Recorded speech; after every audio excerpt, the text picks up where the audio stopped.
Ano kaya ang pangbueno manong kwentong bubulaga sa atin ngayong Monday? Bulaga! Bulaga talaga. Pero kahit ano pa yan, Ate Mas, sure po yan, may matututunan tayo. Sure ah. Sure Tama yan. ka. Okay. Pwedeng makinig, pero bawal manghusga. Kaya relax lang mga Dabber Cats. Magkwentuhan na tayo dito sa Bawal! Judgmental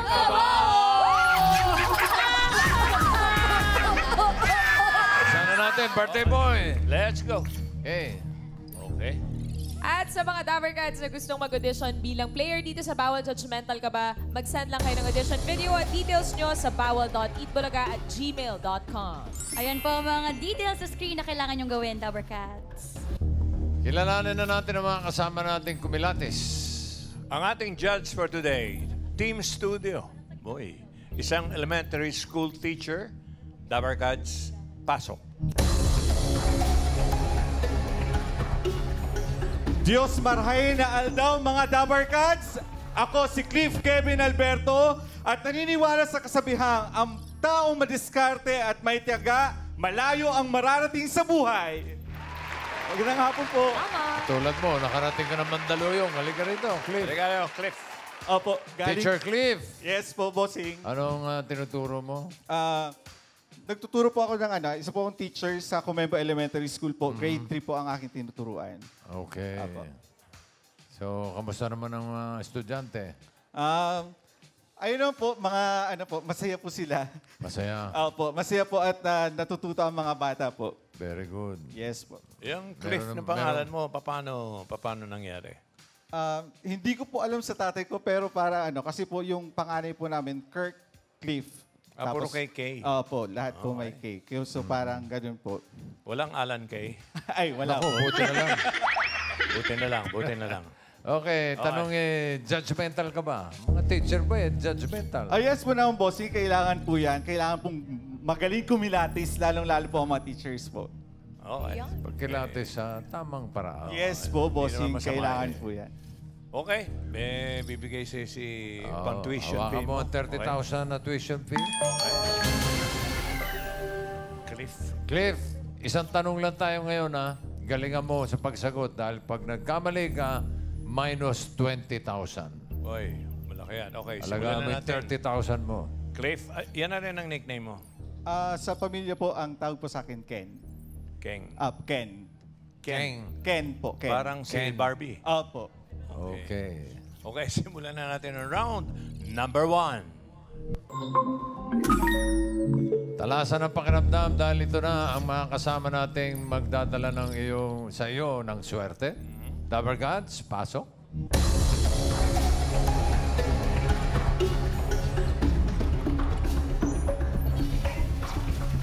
Okay, Cliff.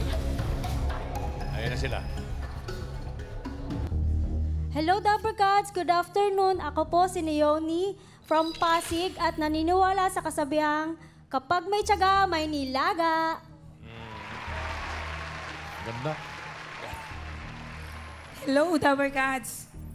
Ako po si Cheryl from Teresa Martires, Cavite. Naniniwala sa kasabihang, time is gold na lang dahil paus. Hi, Dabber Cats! My name is Angelita Cruz from Signal Village, Taguig, and naniniwala sa kasabihang God moves in mysterious ways. Kung masasalubong mo yung tatlong binibini o ginang sa kalsada, anong iisipin mong pagkatao nila? Sa palagay ko po, nasa opisina po yung isa. Yung isa po ay... Hindi, nasa mall nga eh. Ibig Ay, sabihin, hindi sa sila mall. nag-opisina. Okay. Opo. Hindi, sige. Opo. Siguro po base po sa mga itsura po nila, sa palagay ko na po, mababait silang tao. Yun na po. Malamang. Opo. Pinag-isipan mo ba yan? Bibigyan ka pa namin ng chance, Cliff, na mas kilatisin ang ating mga kasama Titigan mo, today. Tinginan muna, eye to eye. Leonie Cheryl Angelita. Ang mga mata. Leonie Cheryl Angelita. Okay. Umawat na. Okay? Ano, Cliff? Ken? Ano, okay na? Okay. Okay. Sana tama ang kutob mo. Kung ano man yan. Okay? Good luck. Para sa round 1, alamin na natin ang tanong.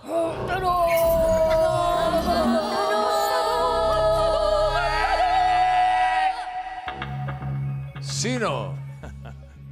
Sino sa kanila ang may 3 anak na lahat ay diagnosed with autism spectrum disorder? Ang autism spectrum disorder or ASD ay isang developmental disability na nakakaapekto sa kung paano makipag-interact, makipag-usap at mag-behave ang isang tao.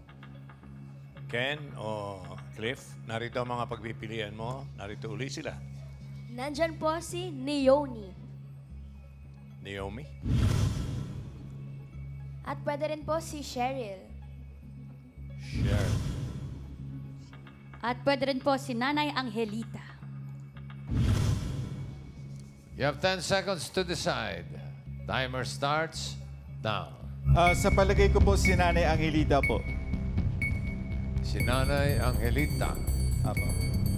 Ang sa tingin mo ang may 3 anak na lahat ay diagnosed with autism spectrum disorder. Yes po, bossing. Siguro po, hindi, si Nanay lang po yung parang medyo older po sa kanila looking po. So parang siya po yung, sa palagay ko po ay nanay po na may 3 autism, na anak na may autism spectrum. okay.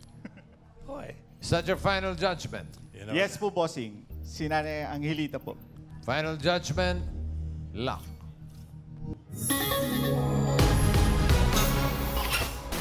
Tama kaya na si Nanay Angelita may 3 anak na na-diagnose ng autism spectrum disorder. Alamin natin. Check or X?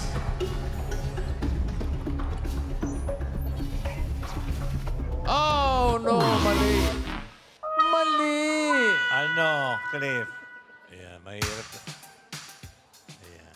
Sa bagay, inamin naman niya. Minus Mental. 20,000. Sorry, kailangan balik mo yung 20,000. Okay, ito 10,000 ngayon malalaman pa. natin sa pamamagitan ni Mengay at ni Miles. Ito po, kausapin po natin. Hello, Mami Angelita. Hello po, good afternoon po. Good afternoon po. Hinahanap po namin yung may 3 anak na diagnosed with autism. Kayo po ba ay may anak with autism? Meron po, 2 po sila. Mga ilang taon po ang anak po ninyo? Si Andre is 17 years old and si 30 po ay 15 years old. Ano, 2 po sila sa anak po ninyo, pero 3 po sila. Pang ilan po sila? Ano po, 2 lang po talaga yung anak ko, tapos parehas po silang may autism. Kailan po na-diagnose, Mami? Yung si Andre po, dati po ay global developmental delay nung 2012. Tapos, nitong 2021, same po sila ni 30, na-diagnose sila parehas ng autism. Yan po. Kasi kailangan tanggapin.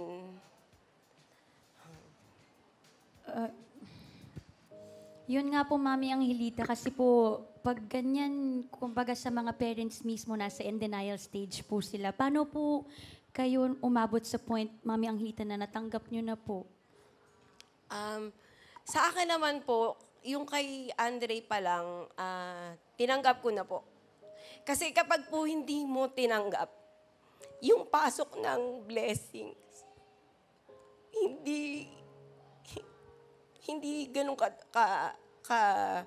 kasagana. Hindi man ako blines na kasi po single mom po ako.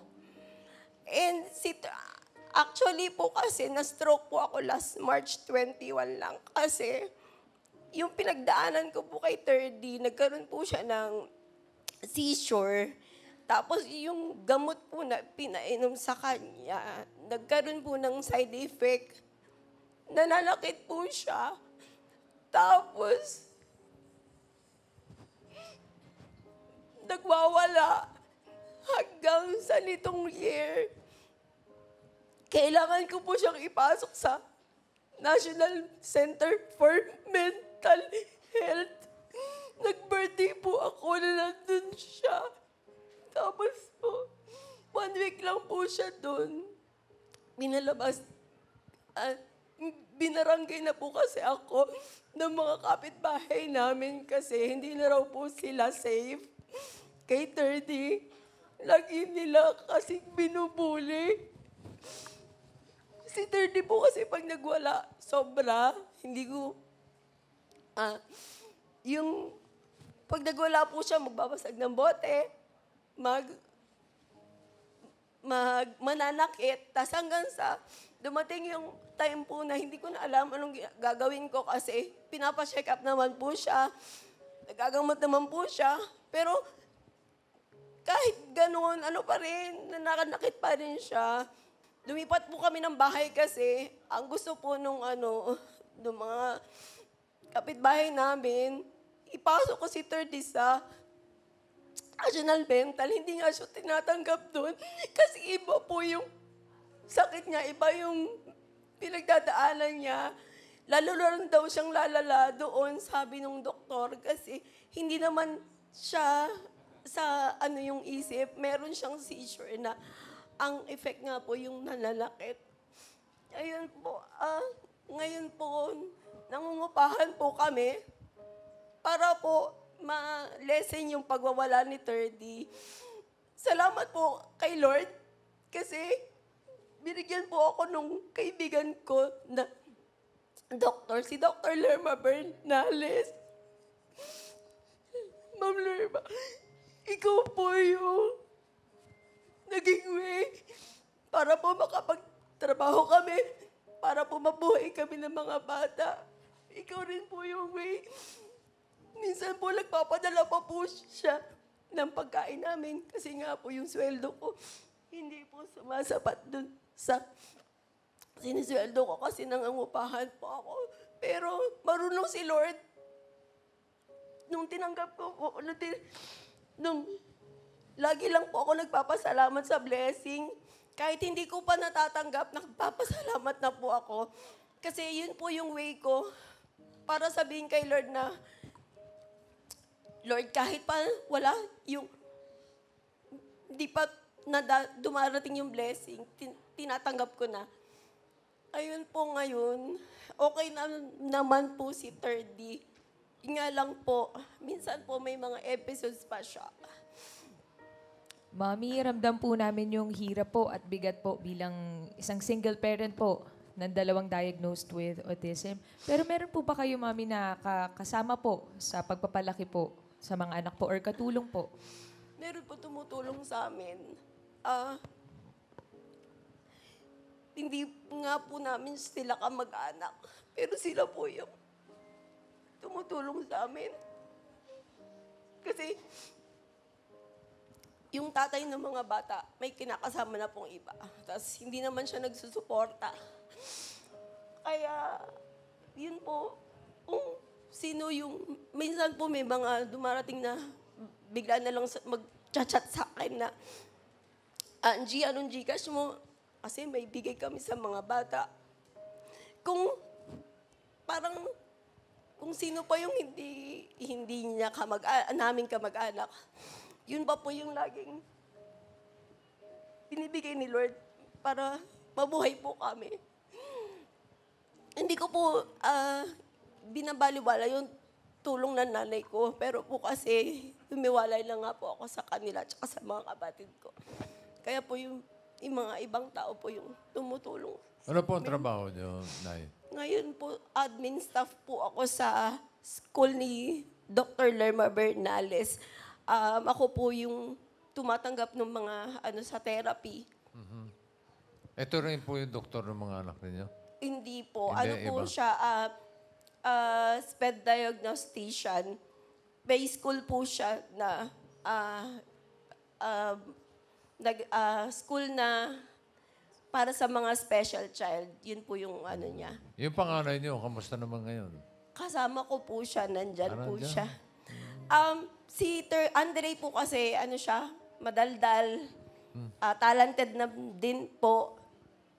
Tapos, nauutusan ko na rin po siya sa palengke, nauutusan ko siyang pagbili ng ano. Salamat po kay Lord kasi hindi po niya kami pinababayaan sa mga bagay na, yung sa mga araw-araw po namin pangangailangan.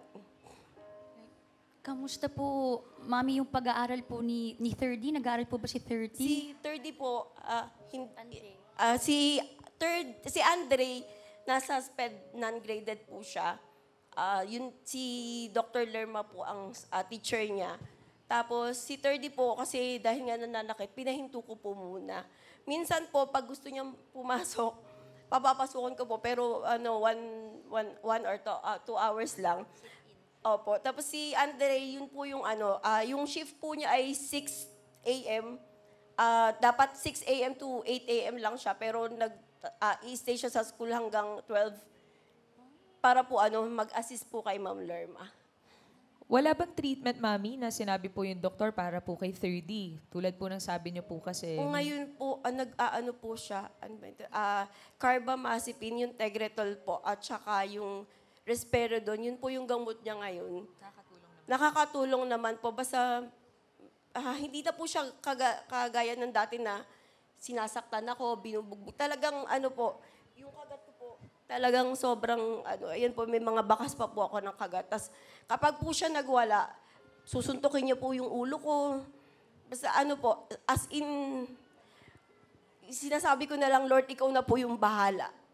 Pero ngayon po, Mami, kamusta po kayo? Laban po. Laban lang kasi wala namang wala lang ibibigay si Lord na pagsubok kung hindi natin kaya. Laban pa rin, ate. Si Nanay Anglitas, blessing sa'yo si Andre tsaka si 30. Balita namin, Mami Angelita, si Andre daw marunong magbasa. Opo. Ay, tinuturuan niyo po yun araw-araw. Hindi po. Ay, paano po? Siya? Marunong na lang po siya. Natuto na lang din magbasa. Opo. Maano po siya magbasa.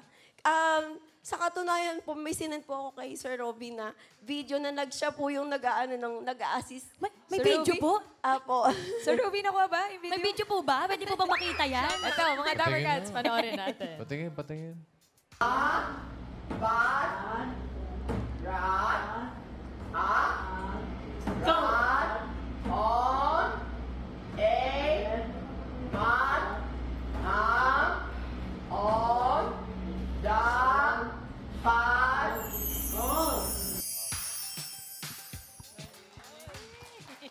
Nandito daw si Andre, sabi ni Mommy. Tawagin natin para makasama natin siya. Hello, Andre. Hi, Bossing! Hi! Hi, kakay Bossing! Hi, bossing! Hi, Andre. Ay, saka po si Joey. Happy birthday po! God bless. Thank you. Bati ka muna sa mga Dapper Cats, Andre. What's up? Couple Cats! Dapper Cats! Andre, kamusta ka? Awayan po. Okay ka lang. Kita namin yung video mo. Galing mo magbasa. Natutuwa siya sa camera. Nasa TV na si Andre. Andre. May school po. Si Sanger po sa SPED. Senior high school po. Senior high school. Senior high school. SPED sa high school. Sa SPED. Miles, may award si Andre. Andre, may award ka daw. Apo, most active. Most active. Most active. Galing naman ni Andre. Andre, si Mama daw pala nagkasakit nung March. Tapos Apo. lagi kayong inaalagaan ni 30. Apo. May message ka ba kay Mami? Ma, love you and God bless. God bless you, anak. I love Hi, you. Couple Cats! Sabi mo, kailan ang birthday mo? August 25 po. Hindi, birthday mo? December? December 25. Ayun po, kaya po nagka-countdown na Birthday ko po po. siya kasi December 25 po yung birthday niya. Malapit na. Ang ganda ng suot mo, Andre. Mommy, meron ka bang gustong sabihin kay Andre? Kuya, alam mo naman yung lagi ko sinasabi, mag-thank you lang tayo kay Lord. Okay lang Mag-thank po. you sa lahat ng blessings na natatanggap para maraming blessings na darating. Okay. I love you, anak, and I love you, 30. Hi po. Hello, Thank you, guys. Andre. Salamat, Andre and Mommy. Mo. Pogi. Hindi nagsisinungaling po Si Sir Pogi Joey. ka rin. Happy Joey, happy birthday. God bless. We love you. And turkey po. Yeah. What's up? What's up? Salamat, Andre. Mag-aaral ka mabuti. Thank you, Nanay Laban lang, Angelita. Mami Angelita. Higa ka muna kay Mami. Oy, teka. Kung hindi si Nanay Angelita, Oo. ang may 3 anak, 2 lang yung kay Nanay Angelita eh. Sino kaya ang may 3 anak na na-diagnose na autistic? Si Leonie o si Cheryl? Ano, Ken? Chris? Si Leonie! Leonie. Mami ni Yoni. Hello po. Kamusta po? Okay naman po. Ate, saan niyo po ito nabili? Ang ganda po. Pinapag-alam Pinapatawa namin. lang. I hope you don't mind, ate. Ilang taon po kayo? Parang ang bata-bata niyo pa po. 29 po. 29. Tapos po, ate, 3 po ang anak po ninyong na-diagnose ng autism. Opo. Mga ilang taon sila, ate? Yung panganay ko po 8 years old. Ang pangalawa 6 and yung bunso ko po 5. 3 lang po silang anak niyo, Mami. Opo. Tapos po, kailan po sila na-diagnosed with autism? Yung panganay ko po 2021. Ilang taon po siya noon? 5 years old. Tapos yung pangalawa ko po 4 years old. Yung pangatlo ko po 3 years old. Paano niyo po nalaman ano po ang mga signs and sintomas po para po kumonsulta po kayo sa doktor? Ayun nga po, iba po kasi yung behavior nila pagka sinama mo sa mga typical na bata. Hindi po sila nakikipag-interact, yung makikipag-usap po, makikipaglaro. May sarili po silang mundo, may sarili silang laro. Ayun po, napansin ko din po nung baby po si Kuya Tyler, hindi po siya, opo, yung panganay po, hindi po siya, nung baby siya, hindi siya nagdapa agad.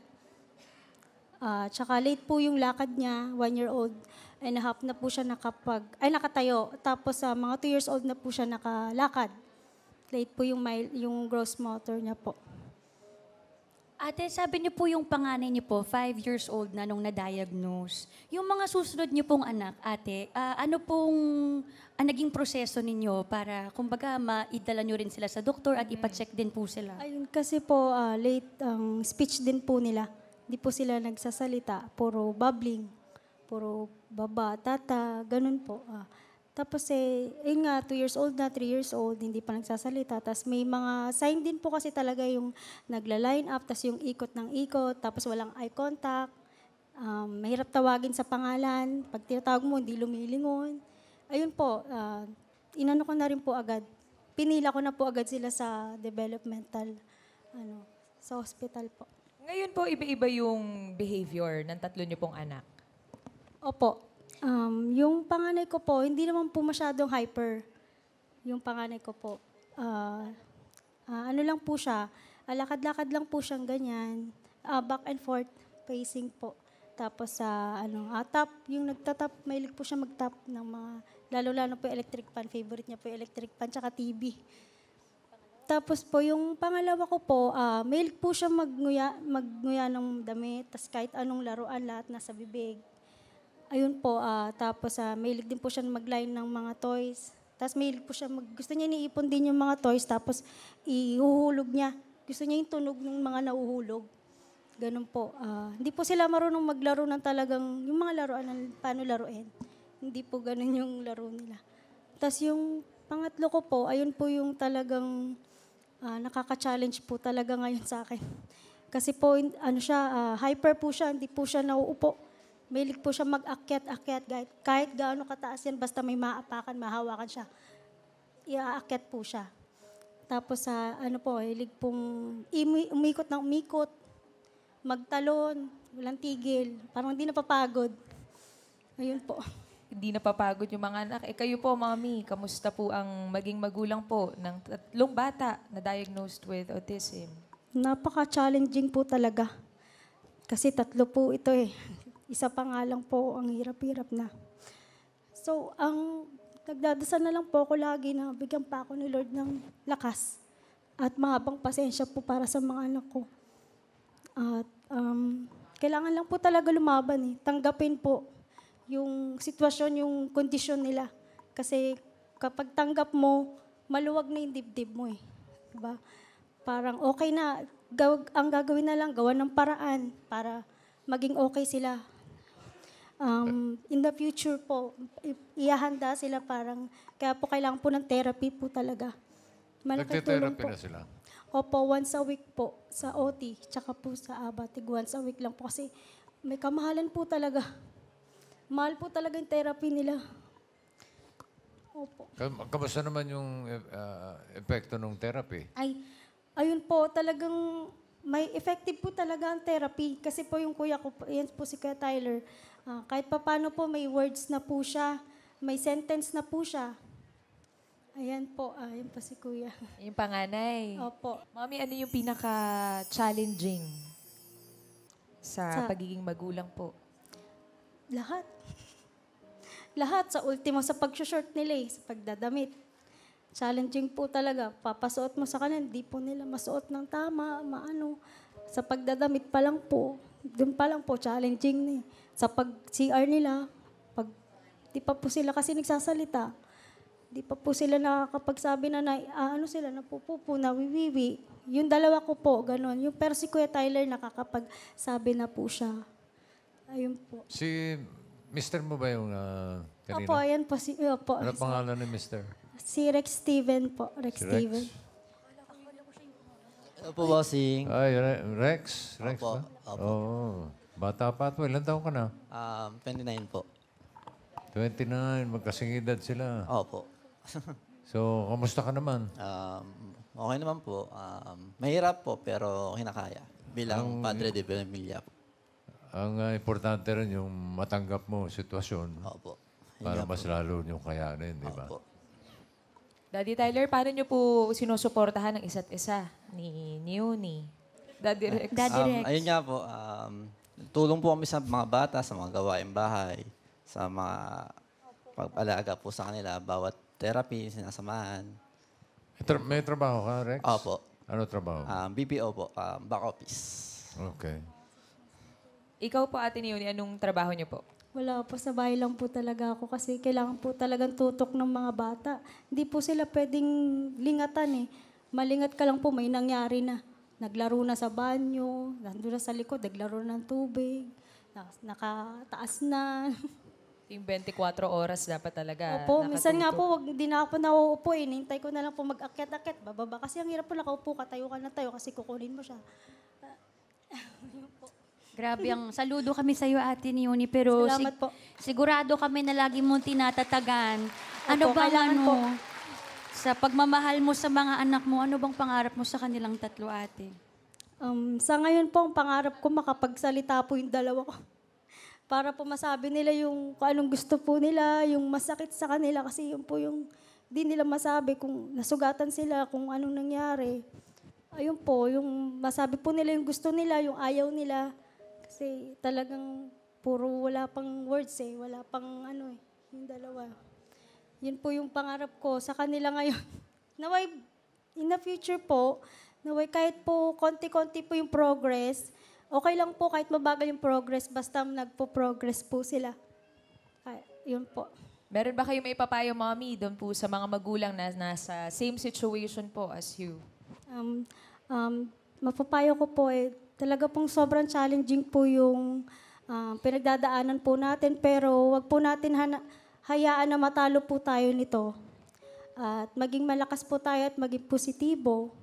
At ang mahalaga po ay tinitignan po natin yung mga anak natin na hindi bilang isang pasyente, kundi bilang isang taong yung may natatanging kakayahan at potensyal.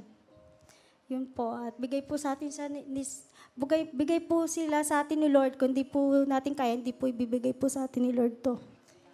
Yun lang po. Salamat, Mommy Neoni. Salamat po. Nakatatatag Po kayo. Si Cheryl, pwede ba natin kausapin kahit paus? Mami Cheryl, Halika, halika rito. Mami Cheryl, okay lang po ba kausapin ko? Sabihin niyo po, remember me. Yan. Ate, Cheryl, mayroon po ba kayong mga anak na?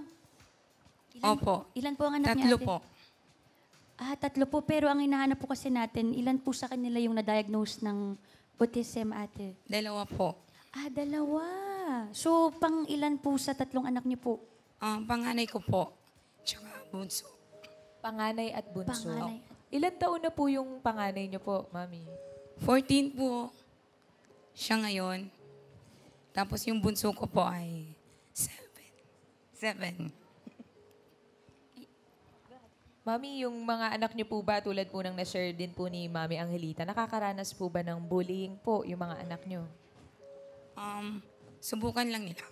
Wala pa Subukan naman po. lang nila. Yung kapatid ko po. Kapatid ko nila. Subukan nyo lang. Hindi na po kami magtatanong. Sorry Wala po. pa naman po. Yung kapatid po nila na neurotypical ang nakakaranas. Yung kapatid? Opo. Yung gitna po. Opo. Ang kapatid daw nila ay baliw.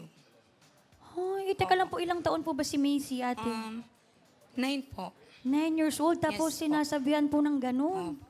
Paano ate uuwi siya sa bahay, tapos sasabihin niya yun sa'yo na ganun ang mga sinasabi sa kanya? Or nawi-witness niyo po mismo? Opo, sinabi po ng teacher. Ano pong ginawa niyo, Mami? Paano niyo po hinandle yung ganun? Kasi yung anak ko po ay hindi na po siya nakapagpigil. So, nabulsay niya yung nagsabi. Pero mali pa rin yun, hindi ko siya kinonsinte. Napuno lang po talaga siya. Tapos, nagkasundo naman na po kami. Kaya huwag kayong mambuli, baka mabulsay po kayo.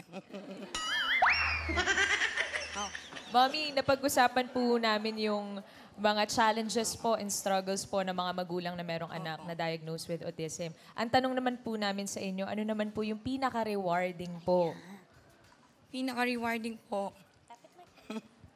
Kasi given na yung physically draining, mentally, and financially, kasi ang mahal. Ang pinaka-rewarding na lang po yung makita nyo yung kahit small progress lang po, ay big win na po sa amin yun. Celebration na po. Yun po. Tapos, dati po, short yung patience ko. Ngayon po ay humahaba na po dahil sa mga anak ko. Yun po. Tsaka, nagiging mabuting tao po kami dahil sa mga anak namin. At nagsisika po para sa kinabukasan po nila. Kasi level 3 po sila. Panghabang buhay po yung autism. Panghabang buhay po. Pero, matuturuan po sila maging independent. Wala pong kawawang bata na may autism sa magulang po na matyaga at madiskarte po. Para maibigay po sa kanila yung intervention po na kailangan nila. Kaya yung mga bagong diagnose po, okay lang na maging in denial kayo. Natural po yun na reaction. Kasi process po yun. Hindi po ganun kadali yung pagtanggap. Process po yun. Valid po yung mga emotions na yun. Pero wag tayong manatili doon. Hanap po agad ng solusyon po. Kahit mahal po, marami naman po malalapitan na support group. Basta diskarte lang po. At okay din po sila. Opo. Kailangan lang po, may prepare natin kasi tatanda tayo, di tayo pabata. Paano? Pag wala na kami, yun po yung biggest fear namin eh. Kaya dapat kaya nila independently po. Kaya, Baby steps and little Yes po. wins. Mami, may gusto po kayong sabihin sa 3 niyo pong anak? sa neurotypical kong anak na babae. Opo. Kasi yung 2 kong anak is level 3 po yung may autism. So hindi nila ako mauunawaan habang nagsasalita. So payo ko na lang sa anak ko na nakakaranas na ng stress sa murang edad kasi siya po yung kasama ko kasi yung papa po nila nasa ibang bansa po. Siya po yung katuwang ko sa pag-aalaga. So, Macy, tiyaga pa. At gagantihan ka rin ng Diyos sa lahat ng kabutihan mo sa mga kapatid mo. Yun po. At maraming salamat sa pagdulong. Salamat po, Mami Cheryl. Ramdam po namin ang pagiging matatag niyo pong ina. Para sa Saludo inyo, po mga kami sa inyo, Mami. Thank you, Salamat Nanay po. Cheryl. And thank you rin, Sir Cliff. Panalo ka ng 10,000. Congratulations. Okay, maraming salamat sa mga Dabber Cats na nakasama natin ngayon at nag-share ng kanilang mga kwento. Thank you. Sabi nga, lahat kakayanin ng mga magulang para sa anak. Kaya anumang challenge, bawal bumitaw. Pagmamahal sa anak ang laging mangingibabaw.